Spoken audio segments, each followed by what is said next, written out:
नमस्कार सर्वांना. आजचा घटक आपण पाहणार आहोत अलंकार. आपल्या 8 ते 10 दिवसाच्या मराठीच्या पहिल्या बॅचमध्ये आपले सगळे घटक संपत आलेले आहेत. उरलेले 2-3 घटक, हे घटक मी रेकॉर्डिंगच्या स्वरूपात तुमच्यासमोर पाठवतो आहे आणि लगेच प्रश्नपत्रिका आपण सोडवायला सुरुवात करायची आहे 2013 ते 25. तर माझ्या माहितीनुसार 100% आपला मराठीचा सिलेबस झालेला आहे. काही शब्दसंपत्तीच्या महत्त्वाच्या इम्पॉर्टंट PDFs मी ग्रुपवर शेअर केलेले आहेत. त्या सर्वांनी वाचून घ्या आणि मराठीची इत्थंभूत तयारी माझ्याकडून तयारी करून घेण्याचा प्रयत्न केलेला आहे. उरलेल्या भागात आमचा सराव, पाठांतर आणि त्यावरच्या प्रश्नपत्रिका सोडून घेणे. आपली पेपर 1 आणि पेपर 2ची 30 मार्कची परफेक्ट तयारी या विषयाची होऊ शकते. अशीच हिंदीची पण करायची आणि परिसर अभ्यासाची पण करायची. तर पेपर 1 30 मार्काचा तुमचा क्लिअर होतो आहे. तसंच गणितची पण आता आपली बॅच सुरू आहे. याच्यामध्ये तुम्हाला कमीत कमी 20 ते 25 मार्क्स गणित, कितीही तुम्हाला गणित अवघड जात असलं तरी एक 8 दिवसाच्या लेक्चरनंतर तुमच्या लक्षात येईल गणित सोपं आहे. पैकीच्या पैकी पण मार्क्स घेऊ शकताय किंवा तुम्हाला 20 ते 25 मार्क्स कमीत कमी सांगतो आहे तुम्हाला गणितमध्ये मिळून जाईल. अशा पद्धतीने 100+ होऊन आपण ही TET पास होऊ शकतो. तसंच पेपर 2मध्ये मॅडमच्या समाजशास्त्र या विषयाचे लेक्चर्स थोड्या दिवसात तुम्हाला उपलब्ध होतील आणि ते तुम्ही पाहून घेऊन सेकंड पेपर विज्ञान आणि समाजशास्त्राला सुद्धा सुरुवात करायची आहे. तर ठीक आहे, आजचा महत्त्वाचा घटक आहे तो म्हणजे अलंकार. अलंकार म्हणजे काय बघा, अलंकारला दुसरा शब्द आहे दागिना आपण म्हणतो त्याला. अलंकार म्हणजे काय म्हणूया, दागिना. ओके. जसं स्त्रीचं सौंदर्य आहे ते दागिन्यामुळं अजून खुलून दिसतं किंवा सौंदर्य उठून दिसतं, तसंच भाषेला सुद्धा अलंकार असतो. आपण नेहमीची जी भाषा बोलतो त्या भाषेला जर आपण अलंकारित करून बोललो किंवा तिला अलंकार वापरला तर त्या भाषेला साज चढला जातो असं म्हटलं जातं. त्यामुळे अलंकार म्हणजे जसं आपण सोन्याचा दागिना घालतो तसं अलंकार हा मराठीमध्ये त्या भाषेचा दागिना म्हणून ओळखला जातो. ओके. तर अशा पद्धतीने भाषेला शोभा वाढवण्यासाठी किंवा भाषेची शोभा यावी या गुणधर्माला आपण अलंकार असे म्हणतो. अलंकाराचे 2 मुख्य प्रकार आहेत, शब्दालंकार आणि अर्थालंकार. आता सर्वांना अलंकार शिकवण्यापूर्वी सूचना देतो की अलंकाराचे भरपूर 15-20 प्रकार आहेत. परीक्षेला काही एकदम सगळे प्रकार विचारत नाहीत. एक वाक्य दिलं जातं आणि त्यातलं 4च पर्याय दिले जातात. त्यामुळे जे महत्त्वाचे अलंकार सांगतो ते तेवढेच लक्षात ठेवा. उरलेले मी जनरल माहितीसाठी देतो आहे, पण तेवढ्या डिटेल्समध्ये आपल्याला विचारत नाहीत. तरीसुद्धा प्रत्येक अलंकाराचं नाव आणि त्याचं एक उदाहरण एवढंच लक्षात ठेवायचं. आणि जेव्हा आपल्यासमोर वाक्य येतं आणि 4च अलंकार समोर असतात आपल्यासमोर पर्यायामध्ये आणि ते एलिमिनेशन वापरून बरोबर एक अलंकार आपल्याला ओळखता येऊ शकतो, काहीही अडचण नाही. तर आजच्या टॉपिकमध्ये आपण हे समजून घेऊया आणि त्यानंतर अलंकारची काही उदाहरणं पुढच्या ह्याच्यामध्ये मी तुम्हाला देतो परीक्षेला विचारलेली. आणि आजपासून आपण प्रश्नपत्रिका सोडवायला सुरुवात करणार आहोत. मी रोज तुम्हाला एक प्रश्नपत्रिका आपल्या मराठीच्या ग्रुपवर पाठवतो, ते तुम्ही सोडवा. विथ ॲन्सर की पाठवतो. पेपर 1 पण आणि 2 पण. काय त्यातल्या शंका वगैरे असतील तर त्या आपण ग्रुपवर शेअर करत जाऊया. आत्ता जरी बॅच संपली असेल किंवा काही जण लेट या बॅचला पहिल्या बॅचला लेट जॉईन झाले असले तरी त्यांच्यासाठी जेव्हा दुसरी बॅच आपण मराठीची रन करतो तेव्हा तुम्हीसुद्धा ते रिपीट करू शकता. त्यामुळे काय लेट झाला समजलं नाही असं काय समजू नका. तुमच्या सगळ्या PDF त्या ग्रुपला शेअर केलेल्या आहेत. प्लस रेकॉर्डेड व्हिडिओसुद्धा तुमच्या वेळेनुसार तुम्ही यूट्यूबवर पाहून बघू शकताय. काही सगळेच व्हिडिओ रेकॉर्डेड यूट्यूबला नाही, काही पर्सनली पण मी तुमच्या ग्रुपवर पाठवलेले आहेत, ते पाहून घ्या. ठीक आहे. आता 1 बाय 1 बघूया. एका मिनिटामध्ये तुम्हाला अलंकार ओळखता येऊ शकतो जर मी सांगतो त्या ट्रिक्स फक्त काय करायचं लक्षात ठेवायचं. पहिला प्रकार आहे बघा शब्दालंकार. काय प्रकार आहे? शब्दालंकार. आता शब्दालंकारमध्ये काय करायचं आपल्याला? शब्दालंकारमध्ये आपल्याला ओळखायचं आहे, शब्दालंकार म्हणजे शब्दातील अक्षर रचनेमुळे नाद निर्माण होतो. शब्दाच्या रचनेमुळे तिथं काय निर्माण होतो? नाद, किंवा त्याला एक लयबद्धता तयार होते आणि भाषेला सौंदर्य प्राप्त होते. तर शब्दालंकार 3च आहेत, उरलेले सगळे अर्थालंकार आहेत. त्यामुळे आपल्याला हे जे महत्त्वाचे आहे सांगतोय ते महत्त्वाचेच आहेत. त्याच्यावर तुम्हाला व्यवस्थित लक्ष देऊन काम करायचंच आहे. तर अगदी सोपे आहेत. मी तुम्हाला त्याचं नाव आणि एकच वाक्य आणि एकच क्लुप्ती देतो, त्यावरून तुम्ही ते ओळखायचं. शब्दालंकारचे 3 प्रकार आहेत, उरलेले सगळे अर्थालंकार आहेत. शब्दालंकारमध्ये परत एकदा सांगितले मी, अक्षररचना इथं महत्त्वाची असते. शब्दरचना. अर्थालंकारामध्ये अर्थावरून त्याचे प्रकार पडलेले आहेत. तर शब्दालंकारमध्ये काय करायचं आपल्याला?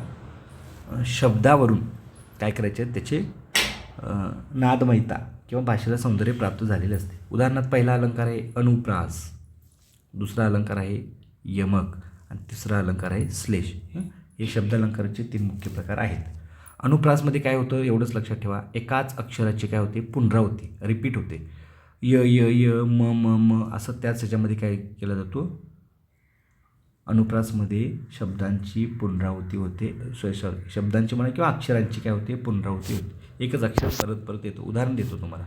यमक म्हणजे याला इंग्रजीमध्ये आपण रायमिंग वर्ड्स म्हणतो ना, रायमिंग. शेवटचं कॅट बॅट सॅट मॅट जसं इंग्लिशमध्ये आहे तसं मराठीमध्ये सुद्धा यावे जावे कविताच्या शेवटी आलेलं असतं बघा. ठराविक ठिकाणी उच्चारास समानता असणारे शब्द, हे सगळ्या शब्दाची किमया आहे, त्यामुळे शब्दालंकार त्याला म्हणतो. त्याची उदाहरणं पण देतो म्हणजे लक्षात येईल. श्लेष अलंकार म्हणजे काय, एकाच शब्दाला 2 अर्थ प्राप्त होतात, त्याला म्हणायचं श्लेष अलंकार. उदाहरणार्थ सुमन, ह्या एकाच शब्दाचे 2 अर्थ निघतील ना, किंवा आपल्याला एकाच शब्द, आपल्याला एक हे पण आहे बघा शब्द संपत्तीमध्ये एकाच शब्दाचे भिन्न अर्थ.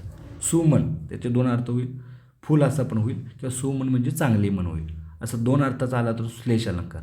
खूप सोपे आहेत अलंकार ओळखायला, काय तुम्ही आत्तापर्यंत अभ्यासलं नसाल त्यामुळे ते अवघड वाटत असेल तुम्हाला अलंकार काहीतरी वेगळं घटक आहे, काही नाही.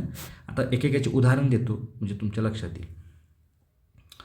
आता बघा, पहिला अनुप्रास म्हणजे काय सांगितले मला, एकाच अक्षराची काय होते पुनरावृत्ती. उदाहरण इथं बघा, मनमोहिनी तुझा मोहक मोहरा मनातून माझ्या मावळीना, म म म म म म रिपीट झाले ना, त्याला अनुप्रास. एकच अलंकार लक्षात ठेवा.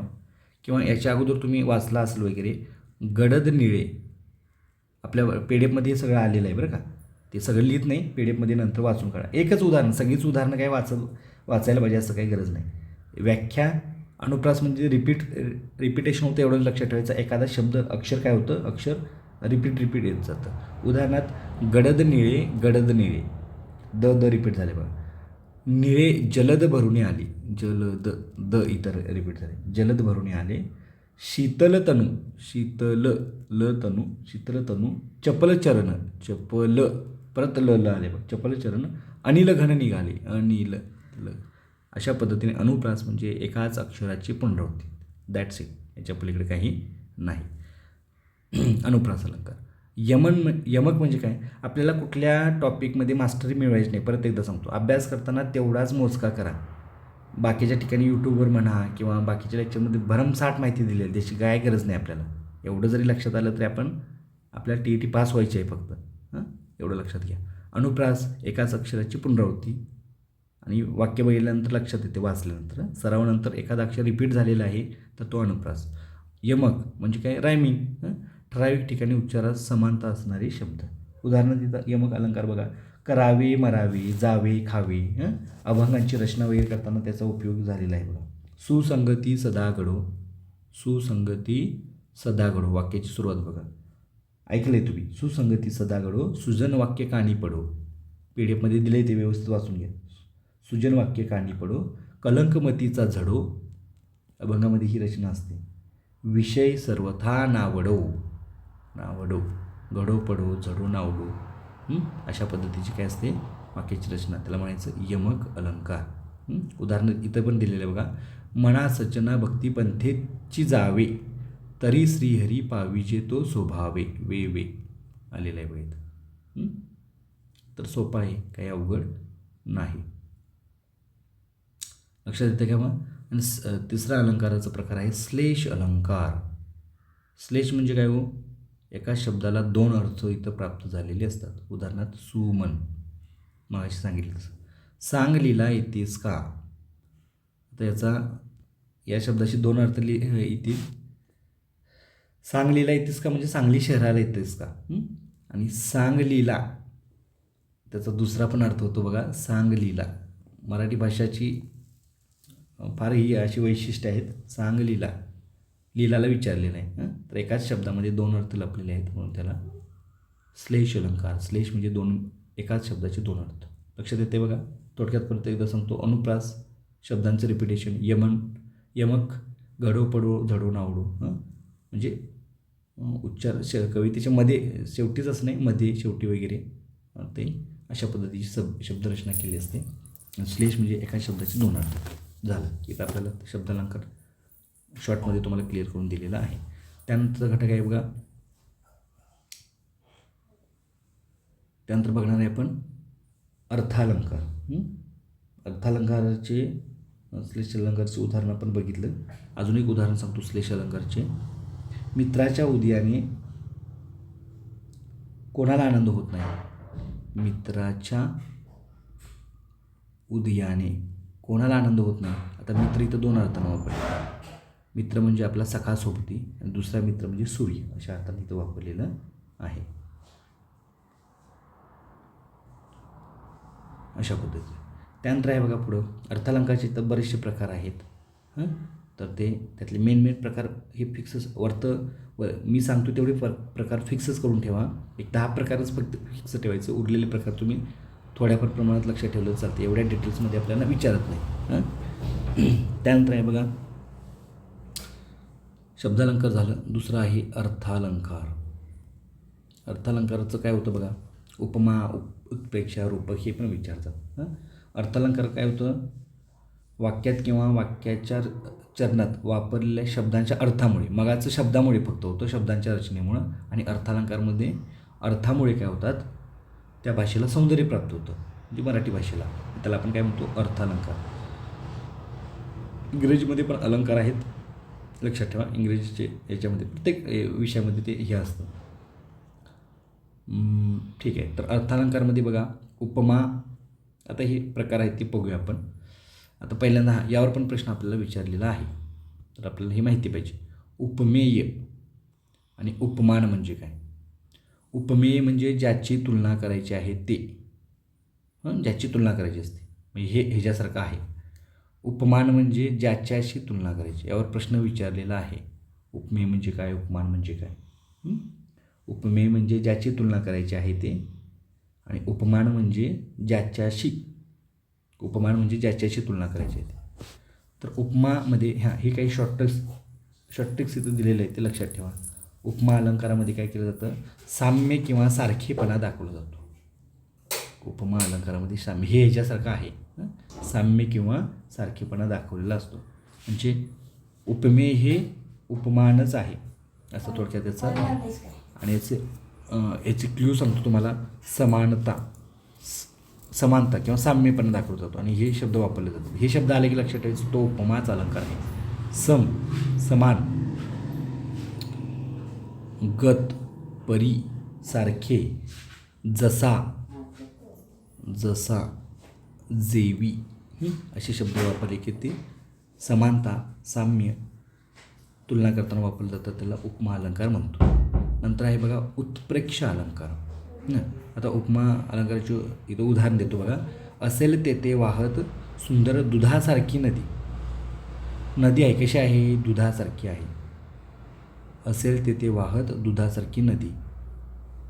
तर इथं सारखी हा शब्द आला आहे, म्हणजे ते तुलना केलेली आहे. दुधाच्या आणि नदीची तर काय केलेली आहे? तुलना. दुधासारखी नदी असं म्हटलेलं आहे. तर सारखेपणा दाखवलेला आहे, साम्य दाखवलेलं आहे, म्हणजे तो झाला उपमा अलंकार. इझी आहे ते, सोपं लक्षात ठेवा. दुसरं उत्प्रेक्षा. उत्प्रेक्षा म्हणजे काय बघूया. उत्प्रेक्षा अलंकार म्हणजे इथं कल्पना केलेली असते. हे असं असेल तर याची त्याची उपमेय जणू काही उपमानच आहे असं तिचं वर्णन केलेलं असतं. थोडक्यात ते आपण कल्पना केलेली असते. आणि असे शब्द असतात. वाटणे किंवा भासणे होतं, म्हणजे गमे, वाटे, भासे, की, जणू काय, जणू असे शब्द वापरलेले असले तर त्याला म्हणायचं उत्प्रेक्षा अलंकार. लय डोकं लागत नसेल तर डायरेक्ट हे शब्द असले तर ते उत्प्रेक्षा अलंकार असं म्हणा. थोडंसं लॉजिक आणि थोडंसं ट्रिक्स यांना आपण परफेक्ट उत्तर काढू शकतो. सगळ्याच गोष्टी काही पाठ करू शकत नाही आणि त्या लक्षातही राहू शकत नाही, तुम्ही असो किंवा मी असो. ठीक आहे. तर जरा समजून घेतलं तर ते, आणि कुठलीही स्पर्धा परीक्षा ही पाठांतरानं कधी कोण यशस्वी होऊ शकत नाही. त्याला अंडरस्टँडिंगच महत्त्वाचं आहे. ठीक आहे. उदाहरण बघा. ती गुलाबी उषा म्हणजे परमेश्वराचे प्रेमच जणू. गुलाबी उषा आणि परमेश्वराचं प्रेम याच्यात काय केले आहे? तुलना केलेली आहे. आणि जणू हा शब्द वापरला आहे. ते म्हणजे तेच. तर कल्पना केली आहे ना, कल्पना केलेली आहे म्हणून ते येतं उत्प्रेक्षा अलंकार.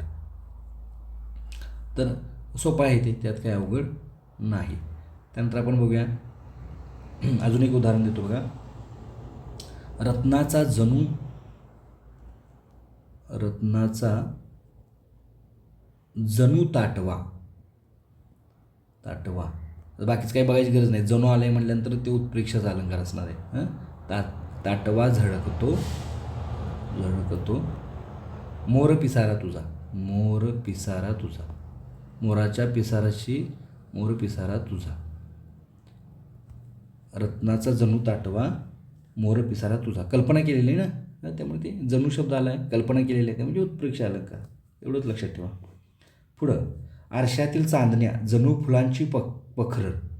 आरशातल्या चांदण्या आणि फुलांची पखरं यांची काय केलेली आहे, तुलना केलेली आहे. तर जणू शब्द आला आहे. That's it. पुढचा अलंकार आहे रूपक. आता रूपक अलंकारामध्ये तुलना केलेली असते पण तुलनादर्शक शब्द नसतात. तुलना केलेली असते पण तुलनादर्शक शब्द मागाच्या ह्याच्यामध्ये जसे आहेत तसे इथं नाहीत. उदाहरणार्थ बघा, देह देवाचे मंदिर आता आत्मा परमेश्वर. देह देवाचे मंदिर आता आत्मा परमेश्वर. तर इथं काय केलेले आहे, तुलना केलेली आहे देहाची आणि देवाचे मंदिर.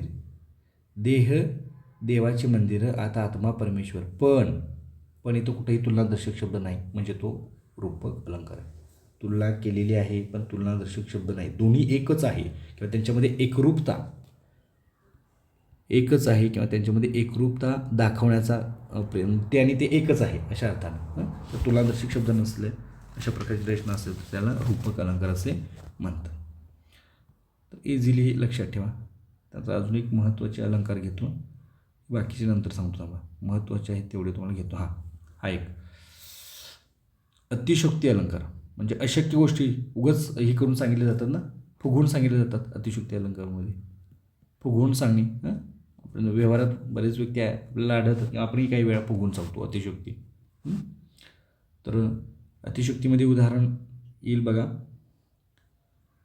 मुंगी उडाली आकाशी तिने गिळले सूर्याशी. शक्य आहे का? शक्य नाही. मुंगी आकाशात उडली आणि तिने सूर्याला गिळलं, शक्य नाही. तरीसुद्धा काय केलेलं आहे, एक भाषेला सौंदर्य प्राप्त करून देण्यासाठी अतिशयोक्ती अलंकार काही वेळा वापरतोच ना आपण. अरे तुला शोधायला सारा गाव पालथी घातला. तुला शोधायला सारा गाव पालथी. शक्य आहे का? गाव पालथी नाही. पण एक म्हणतो आपण, बोलण्यात घेतो. तर तो झाला अतिशयोक्ती अलंकार. एकदम सोपा आहे. फुगवून सांगणे, अशक्य गोष्टी शक्य आहेत अशा बोलण्यात न दाखवणं, पण ते प्रत्यक्षात शक्य नसतं, त्याला म्हणणार आपण अतिशयोक्ती अलंकार. एकदम सोपा आहे. एकच उदाहरण आणि त्याचं हे लक्षात ठेवा. त्यानंतर आहे बघा स्वभावोक्ती अलंकार. हा पण विचारला जातो. स्वभावोक्ती म्हणजे एखाद्याचे वर्णन केले जाते, पक्षाचे, प्राण्याचे, एखादी व्यक्ती, वस्तू, प्राण्यांचे स्वाभाविक स्थितीचे किंवा हालचालीचे वैशिष्ट्यपूर्ण हुबेहूब वर्णन केलं जातं, त्याला आपण स्वभावोक्ती अलंकार असं म्हणतात. उदाहरणार्थ बघा, मातीत पसरले ते अतिरम्य पंख, केले वरी उदर पांडुर निष्कलंक. तर त्या पक्षाचं तिथं वर्णन केलेलं आहे. तो ते नल दमयंती संवाद किंवा पूर्वीच्या कथांमध्ये वगैरे या अलंकारांचा वापर केलेला आहे. तर त्या पक्षाला बहुतेक मला वाटतं ते बाण लागलेला होता आणि तो पडलेला होता पक्षी, आणि ते पक्षी पडल्यानंतर त्याचं वर्णन इथं दिलेलं आहे. म्हणजे व्यक्ती, वस्तू, प्राणी यांचे काय केलं जातं, हुबेहूब वर्णन केलं जातं. तो येतो स्वभावोक्ती अलंकार. अजून एक उदाहरण सांगतो. गणपतवाणी विडी पिताना चावायचाच नुसतीच काडी, म्हणायचा अन मनाशीच की ह्या जागेवर बांधीन माडी. तर त्या व्यक्तीचं काय केलं बघितलं, स्वभाव किंवा वर्णन केलेलं आहे, पण तो स्वभावोक्ती अलंकार येतो. That's it. अशा पद्धतीने ते लक्षात ठेवा. त्यानंतर आहे बघा, हे मेन आहे ते सांगतो. बाकीचे मग जनरली तुम्हाला ते वाचून काय करता येतील, फक्त जनरली लक्षात ठेवा. दुसरा एक महत्त्वाचा आहे बघा, चेतन गुणोक्ती. कुठला आहे? चेतन गुणोक्ती. चेतन गुणोक्तीला काय सांगितलं जातं, निर्जीव वस्तू सजीव दाखवली जाते. निर्जीव वस्तू काय म्हटली जाते, सजीव दाखवली जाते. उदाहरणार्थ बघा, चाफा बोलेना, चाफा चालेना, चाफा खंत करी काही केल्या फुलेना. हे काय केलं आहे बघा, चेतन गुणोक्ती अलंकार त्याला आपण म्हणतो. म्हणजे निर्जीव वस्तू सजीव आहे असं इथं काय केलं जातं, सांगितलं जातं. डोकी अलगद घरे उचलती काळोख्या उसीवरून. डोकी अलगद घरे उचलती काळोख्या उशीवरून. तर इथं ॲक्च्युली निर्जीव वस्तू आपल्याला काय केलेलं आहे, सजीव आहे असं दाखवण्याचा प्रयत्न केलेला आहे. त्याला म्हणतोय आपण चेतन गुणोक्ती. तर एवढेच क्ल्यूवरून लक्षात ठेवा. हे मेन मी सांगितले. बाकीचे बरेचसे 15-20 प्रकार असतील तर त्यातले हे मेन लक्षात ठेवा. बाकीचे 4 पर्याय जेव्हा दिलेले असतात तेव्हा ते इझिली काय करतात आपल्याला सोडवायला जातात. तर हे मेन प्रकार तुमच्यासमोर मी व्यक्त केले आहेत आणि बाकीचे पण प्रकार मग थोडक्यात तुम्हाला मी सांगतो. पण हे तरी परफेक्ट लक्षात ठेवा. चला कुठं झालो होतो, हां इथून बघूया आता. बाकीचे पण आहेत, ते जनरली तुम्ही लक्षात ठेवा. पुढचा अलंकार आहे बघा. हे सगळे PDF पण डिटेल्स आणि बरीचशी उदाहरण दिलेले आहेत. हे मी तुम्हाला शॉर्टमध्ये सगळं क्लिअर करून सांगतो याच्यातून. पुढचा अलंकार आहे बघा अपनहुती अलंकार. अपनहुती अलंकारामध्ये काय होतं बघा. अपनहुती अलंकारामध्ये छोटा लपवणे आणि मोठा पुढे करणे. छोटा लपवणे आणि मोठा पुढे करणे. उदाहरणार्थ बघा, हा आंबा नाही ही साखरच. हा आंबा नाही ही साखरच. किंवा अजून एक उदाहरण इथं देतो. अपनहुती अलंकाराची आहे बघा. इथं बघा, छोटा लपवणे आणि मोठा पुढे करणे. आमचे पोरगे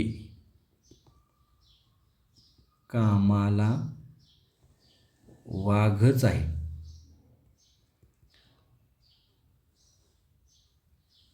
तर ते अपनहुती अलंकाराचं उदाहरण येईल. तर त्या छोटा लपून मोठ्याला काय केले, मोठा पुढं करणे. अशा पद्धतीने आमचं पोरगं आणि वाघ यांची तुलना केलेली आहे. छोटा लपून मोठा पुढं केलेला आहे आणि अशा पद्धतीचे उदाहरण असेल तर त्याला अपनहुती अलंकार असे म्हणतात. ही त्याची शॉर्ट ट्रिक्स आहे, लक्षात ठेवा. त्यानंतरचा पुढचा अलंकार बघणार आहे व्यतिरेक अलंकार. व्यतिरेक अलंकारामध्ये काय होतं बघा, छोटा मोठ्यापेक्षा श्रेष्ठ आहे. छोटा हा मोठ्यापेक्षा काय श्रेष्ठ आहे, अशा प्रकारचं इथं भास केला जातो. आमच्या घरचे पाणी दुधापेक्षा चविष्ट. आमच्या घरचे पाणी काय आहे, दुधापेक्षा चविष्ट. तर घरचे पाणी काय सांगितलं, दूध हे मोठं आहे ना, तर मोठ्यापेक्षा श्रेष्ठ काय सांगितले, पाणी. आमच्या घरचे पाणी हे दुधापेक्षा काय श्रेष्ठ आहे. तर असं सांगितलं जातो, तो येतो व्यतिरेक अलंकार. तर जरी बरेचसे प्रकार असले तरी तुम्ही परत एकदा व्यवस्थित वाचा ते आणि त्याचं एकच उदाहरण लक्षात ठेवा. त्याचे हे शॉर्ट ट्रिक्स सांगितलेले आहेत त्या पण लक्षात ठेवा. आणि 4 पर्याय असतात त्यामुळे ते एलिमिनेट आपल्याला करता येतं, काही अवघड नाही. अशा पद्धतीनं पुढचा व्यतिरिक्त अलंकार येतो. पुढचा आहे बघा अनन्वय अलंकार. अनन्वय अलंकार म्हणजे यासारखा दुसरा नाहीच कोणी. याचं एकच उदाहरण सांगतो तुम्हाला. आईसारखी आईच. आईसारखी आईच हे अनन्वय अलंकाराचं उदाहरण येतो. त्याच्यासारखा तोच दुसरा इथं उदाहरण लिहा. त्याच्यासारखा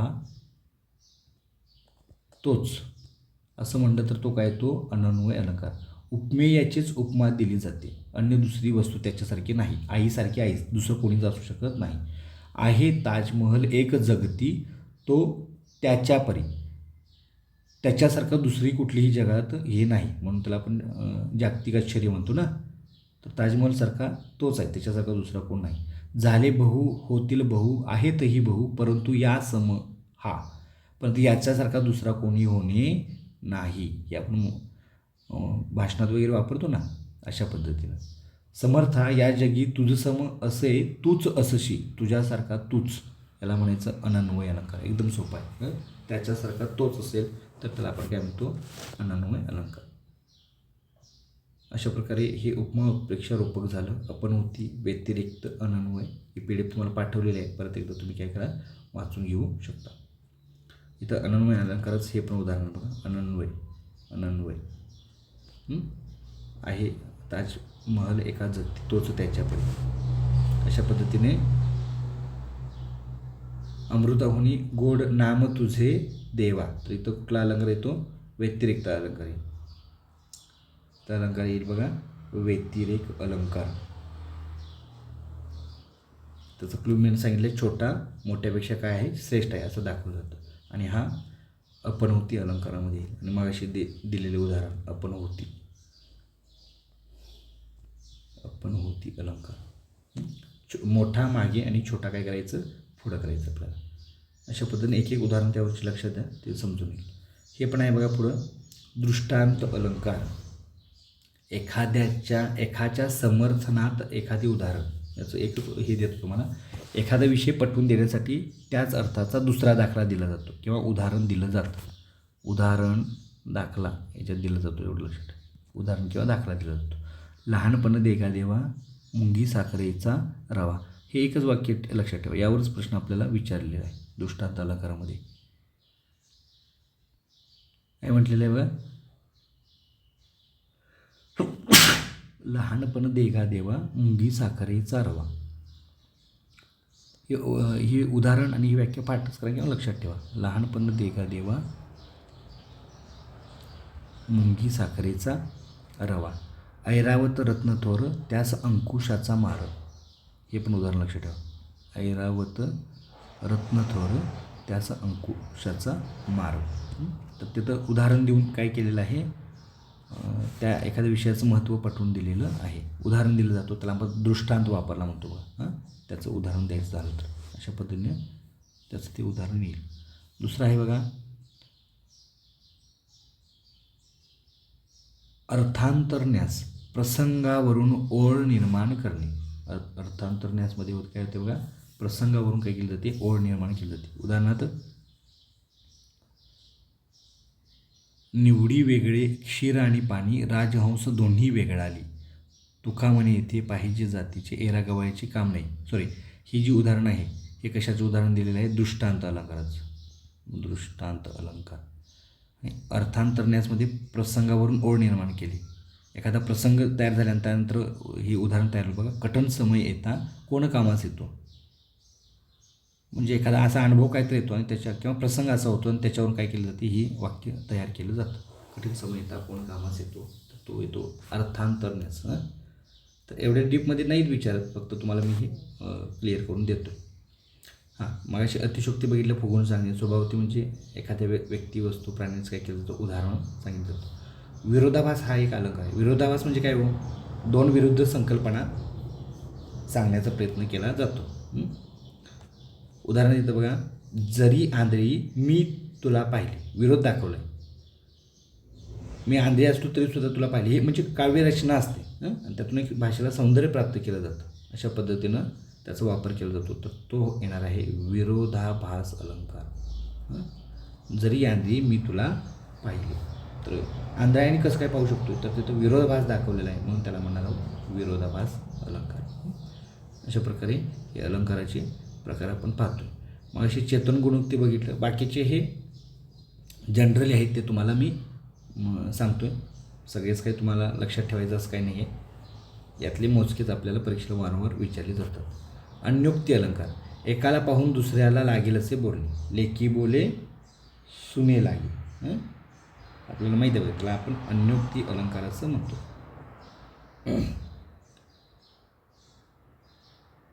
उदाहरणार्थ इथं बघूया आपण. येथे समस्त बहिरे लोक का भाषणे तू करशी अनेक. तर इथं कोकिळ पक्षाला उद्देशून हे वाक्य दिलेलं आहे. तुमच्या PDF मध्ये आहे, ते तुम्ही बघून घ्या. तर एकच मिनटं. इथं आपण बघतोय बघा, अन्योक्ती अलंकार. तर आपण बघा कसं सांगितलेलं आहे. याचं क्ल्यू बघा. एकाला पाहून दुसऱ्याला लागेल असे बोलणे, म्हणजे लेकी बोले सुने लागे, असा तो प्रकार आहे. आता अन्योक्ती अलंकाराचं इथं एक उदाहरण आहे बघा. हे वरचं उदाहरण मग असे सांगितलं तुम्हाला, चेतन गुणोक्ती. निर्जीव वस्तू सजीव आहे असं ओळखणं. चाफाबद्दलची इथं, चाफा बोलेना चाफा चालेना. चाफा फुल बरं का, चाफा खंत करी काही केल्या फुलेना, त्याच्यावरचं गाणं पण आहे आपण. आता बघा, अन्योक्ती अलंकारमध्ये बघा, एकाला पाहून दुसऱ्याला लागेल असे बोलणे. म्हणजे बघा, त्या व्यक्तीला डायरेक्ट बोलायचं नाही, पण त्याला हे सांगायचं आहे, उद्देशून त्याला सांगायचं आहे. काय, सांबाच्या पिंडी ते बसशी खेटुनी वृक्षिका. वृक्षिका म्हणजे ते हे विंचू. आज परी तो आश्रय सोडता, खेटर उतरील रे तुझा माज. म्हणजे त्या पिंडीवर तू बसलेला आहेस म्हणून तोपर्यंत काय आहे, तू सुरक्षित आहेस. पण जेव्हा त्या पिंडीवरून तू उतरशील खाली, राजकारणामध्ये बरीचशी उदाहरणं वापरली जातात, की आपण पण व्यवहारामध्ये वापरतो. तेव्हा तुला खेटरानं मारतील किंवा तुझा माज उतरवली जाईल. कारण ते पिंडीवर आहेस तोपर्यंत म्हणून तुला कोण हात लावत नाही किंवा मारत नाही असा त्याचा अर्थ होतो. मग तोच कुठला उदाहरण येतो बघा, अन्योक्ती अलंकाराचं येतं. एकाला पाहून दुसऱ्याला लागेल असं बोलणं, अन्योक्ती अलंकार. घरात पण बऱ्याच वेळा आपण अन्योक्ती अलंकार वापरतो सासू सुनेच्या बाबतीत. ठीक आहे. त्यानंतर आहे पर्यायोक्ती अलंकार. सरळ न सांगता दुसऱ्या शब्दात सांगणे, त्याला पर्याय दिलेला आहे. उदाहरणार्थ तो सध्या तुरुंगात म्हणत नाही, तर तुरुंगात म्हणलं जरासं त्या व्यक्तीला किंवा काय वाटेल म्हणून, तर तो सध्या बिनभाड्याच्या खोलीत आहे. बिनभाडे म्हणजे अलंकारिक शब्द वापरला जातो, पर्यायी शब्द वापरला जातो, त्याला आपण पर्यायोक्ती अलंकार असं म्हणतो. अशा पद्धतीने अलंकाराचे बरेचसे प्रकार मी तुम्हाला सांगितलेले आहेत. यातले सगळेच प्रकार काय पाठ करायचे नाहीत, फक्त एक शब्द आणि एक त्याचा क्ल्यू अलंकार लक्षात ठेवा, त्याचा क्ल्यू सांगितलेला लक्षात ठेवा आणि एकच उदाहरण त्यातलं लक्षात ठेवा. ते काय पाठ करायचं नाही. आणि सगळ्यात शेवटी एक अलंकार सांगतो बघा, सार अलंकार. सार अलंकार म्हणजे त्याच्यात काय केलं जाते, भर टाकत गेलं जातं, भर टाकली जाते. उदाहरणार्थ बघा, गतिविना मती गेली. आपण ते याचं महात्मा फुल्यांचं हे वाक्य आहे बघा, गतिविना मती गेली, मतीविना पित्ते खचले, असं जे पूर्ण वाक्य आहे ना, तर त्यात भर भर भर चढत्या क्रमानं काय केलं झालं, भर टाकत गेलेले आहे, त्यामुळे त्याला सार अलंकार असं म्हणतात. अजून एक, अधिच मरकट, माकडासारखा दिसतो, त्यातच मध्य प्याला. हे पूर्ण वाक्य मी लिहिलंच नाही आहे. अधिच मरकट, अगोदरच माकडासारखा दिसतो, वाढत गेले पाहिजे चढत्या क्रमात, त्यातच मद्य प्याला, त्यातच तो दारू प्याला, अशा अर्थानं. मग काय करायची, काय करामती पाहायच्या. तर याच्या पद्धतीने काय केलेलं आहे, त्याच्यात भर टाकत गेलेलं आहे, कवितेमध्ये वगैरे वापरतात बघा. तर त्याला आपण सार अलंकार असं म्हणतो. तर इट्स ओके. आणि अजून एक अलंकार सांगितलेला आहे, तो म्हणजे ससंदेह. तर फार डिटेल्स आहे, तर सांगू टाकतो तुम्हाला. ससंदेह,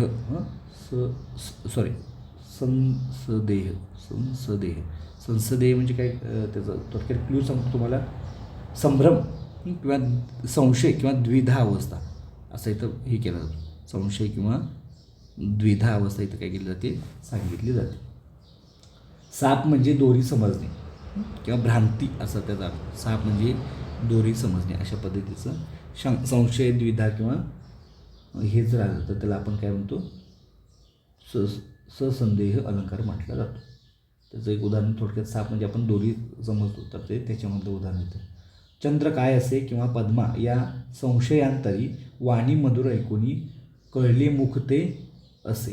तर संशय शब्द त्याच्यात आलेला आहे, तर ते पीडीएफमध्ये दिले आहे, तुम्ही वाचून घ्या. तर सगळे एवढे डिटेल्समध्ये करायचे नाही, त्यातले मेन सांगतो तेवढेच तुम्ही लक्षात ठेवा. अनुप्रास, यमक, श्लेष लक्षातच ठेवा. उपमा, उत्प्रेक्षा, रूपक लक्षात ठेवा. अपनवृत्ती व्यतिरिक्त अनन्वय, अनन्वयातलं लक्षात ठेवा. अपनवृत्ती व्यतिरिक्त नाही लक्षात ठेवलं चालेल, फक्त वाचू. दृष्टांचं हे उदाहरण लक्षातच ठेवा. अर्थांतरण्यास राहू दे किंवा वाचून काढा. विरोधाभास म्हणजे त्याला विरोध केला जातो. अतिशयोक्तीमध्ये फुगून सांगितलं जातं. स्वभावोक्तीमध्ये एखाद्या व्यक्तीचे वर्णन केले जातं, एवढं बास आहे. अन्योक्ती, परयुक्ती, चेतन गुणोक्ती एक सोपा आहे, तो लक्षात ठेवा. आणि आपण त्यावरचे प्रश्नप्रकार सोडवून घ्या, ते खूप सोपे आहेत. तुम्हाला त्यावरचे नक्की प्रश्न सुटतील. त्यानंतर आहे बघा शेवटचा हा काव्याचे रस. काव्याचे एकूण 9 रस आहेत, यावर पण आपल्याला प्रश्न विचारलेला आहे. शृंगार, हास्य, करुण, रौद्र, वीर, भयानक, बिभत्स, अद्भुत आणि शांत. काव्याचे रस म्हणजे काव्यामध्ये हे काय केलं जातं, काव्य आपल्या भावना व्यक्त करण्यासाठी, त्याला विशिष्ट स्वरूप देण्यासाठी. उदाहरण तुम्हाला विभा शिरोडकरांचं एक आहे, एक तुतारी द्याम जाणून फुंकीन जे मी स्वप्राणाने भेदून टाकीन सारी गगने दीर्घतेच्या त्या किंकाळीने. तर केशवसुतांची कविता किती सुंदर आहे. तर काव्य आहे म्हणून लोकांचं जीवन काही वेळा आपण सुखद अनुभव किंवा दुःखाच्या वेळीसुद्धा त्या भावना त्यातनं व्यक्त केल्या जातात. तर अशा वेगवेगळ्या भावना त्यातनं व्यक्त केल्या जातात काव्यातून, म्हणून काव्याचे एकूण 9 रस आहेत, यावर आपल्याला प्रश्न विचारलेले आहेत. थोडक्यात त्याचं प्रकार आणि त्याचं काय व्यक्त केलं जातं हे सांगतो तुम्हाला. शृंगार रस व्यक्त केला जातो. शृंगार रस हे रसाचे प्रकार आहेत, वर सांगितले ते 9 प्रकार, आणि यातून या गोष्टी व्यक्त होतात. हे परीक्षेला विचारलेत. शृंगार रस आपण कशामध्ये वापरतो, लावणी तयार करताना वापरलं जातं बघा. लावणीमध्ये प्रेम, आकर्षण, शृंगारिक काव्यरचना असते. सौंदर्याची भावना निर्माण करता येते. हास्यरस म्हणजे याच्यातून हसू आणि आनंद निर्माण करता येतो, हास्यरस त्याला म्हटलेलं आहे. त्यानंतर करुण रस. करुण रसमध्ये काय येतं बघा, दुःख, शोक आणि संवेदना निर्माण करता येतात, त्याला आपण करुण रस म्हणतो. हास्यरस, करुण रस. करुण म्हणजे दुःख. रौद्र म्हणजे क्रोध, गुस्सा, राग म्हणतो. आणि उग्रता निर्माण करण्यासाठी रौद्र रस म्हणजे आपण यांच्यासाठी एखाद्या रागाच्या भरात केलेल्या ज्या कविता असतात किंवा तो राग व्यक्त केला जातो, असं त्याला रौद्र रस म्हणतात. वीररस, साहस, शौर्य, उत्साह निर्माण करण्यासाठी. स्वातंत्र्यवीर, देशभक्ती जागृत करण्यासाठी वीर रसावरच्या कविता आपण काय केलेल्या आहेत, लेखकांनी तयार केलेल्या आहेत, कवीनी वगैरे तयार केलेले आहेत. भयानक रस, त्याच्यातून काय केलं जातं, विध्वंस हे केला जातो, भीती आणि डोळ्यांना भय निर्माण करणारी रस, त्याला भयानक रस असं म्हटलेलं आहे. बिभत्स.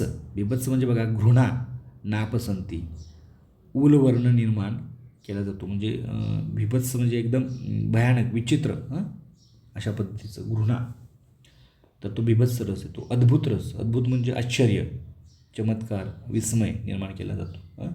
तर असे डायरेक्ट आपल्याला प्रश्न विचारतात, या भावना व्यक्त करण्यासाठी कुठला रस वापरला जातो, असंच आहे, एवढंच आहे. आणि शांत रस. शांत रस म्हणजे शांती, मोक्ष, आत्मज्ञान, आत्मिक तत्त्वज्ञान सांगताना या रसांचा वापर केला जातो. अशा प्रकारे काव्याचे हे 9 रस आहेत आणि यावेळी हे व्यक्त केले जातात. तर आय होप सर्वांना अलंकार आणि काव्याची रस हा टॉपिक याच्यातून मी कवर केलेला आहे, सर्वांना तो समजला असेल. परत एकदा PDF व्यवस्थित वाचून घ्या. आता आपलं मात्रा, शुद्ध शब्द आणि पत्रलेखन. मात्रा, उत्तर, शुद्ध शब्द हे काही शिकवायचा भाग नाही. मी तुम्हाला एक PDF पाठवतो आणि काही मोजके त्यातले नियम आहे तो सांगतो तुम्हाला. शुद्ध शब्द तुमच्या वेळेत ते वाचून घ्या. त्या PDF पाठवलेल्या ते प्रिंट वाटल्यास काढा, नाही तर जनरली वाचून घ्या. शुद्ध शब्द आणि पत्रलेखनाचे हे पण काही सोपा भाग आहे. पत्रलेखनामध्ये आता मात्रा पण आहे की नाही, अक्षरवृत्त वगैरे भरपूर दिलेलं आहे, तेवढं काही करायचं नाही. मी सांगतो तेवढं 3-4 हे करा. लघु गुरुक्रम एवढंच लक्षात ठेवा, ते सांगतो तुम्हाला. शुद्ध शब्द वाचायलाच पाहिजे, ते लक्षातच ठेवायला. काना, वेलांटी, उकार. आणि पत्रलेखनामध्ये मायना आणि चौकशी, तक्रारपत्र वगैरे हे असं त्याचा भाग असतो, तेवढं वाचून घ्या. That's it.